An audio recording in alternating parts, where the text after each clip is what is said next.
This is UTC News. I'm Dwight Stevens. G7 leaders have set an ambitious but a rather extended deadline for dealing with climate change. At their meeting in Germany, Canada and other nations agreed to phase out the use of fossil fuels by the end of the 21st century. They've also pledged to work toward making cuts in carbon emissions by 2050. Prime Minister Stephen Harper was asked what that means for Canada's energy sector. I don't think we should fool ourselves. Nobody's going to start to shut down their industries or turn off the lights. We simply got to find a way to create lower carbon emitting sources of energy, and that work is ongoing. Harper said these kinds of targets mean a transformation in Canada's energy sector, but he says Canada is already the cleanest energy generating sector of almost all countries. The UN says it has grave concerns about Israeli military action violating the rights of children during conflicts in 2014. But though the UN's special envoy recommended putting the Israeli army on a blacklist of those who violate children's rights in conflicts, Secretary General Ban Ki-moon opted to exclude them. That overriding decision is considered highly unusual. Senators Leo Housakis and James Cowan say they're repaying thousands of dollars in expenses challenged by the Auditor General. Housakis is the Conservative Speaker of the Senate. He says he's reimbursing the money instead of fighting over it in order to protect the integrity of procedures adopted following a Senate misspending report.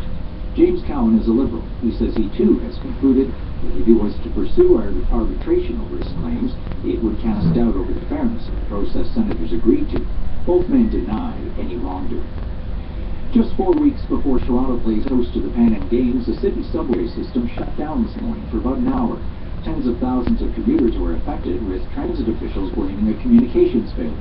Here's the CBC's James Murray. Well, the mood here is a pretty grumpy one, actually. This is not the first time this has happened. We have seen subway difficulties, interruptions during rush hours come with almost amazing regularity here in Toronto. They happen about once a month. Shutdowns, weekend delays. A lot of this is, of course, in preparation for the Pan Am Games as they try to upgrade an aging system as much as possible. There is no word today that had anything to do with what happened today, but there have been regular shutdowns for maintenance and upgrades, and people here are quite getting used to delays. They don't take any of them very nicely. And while we're talking about the Pan Am Games, that is a real concern. In just a few weeks' time, tens of thousands of athletes, hundreds of thousands of people from all over the world will be descending on Toronto. The eyes of the Americas will be on Toronto, and people will be needing to get to and from these events.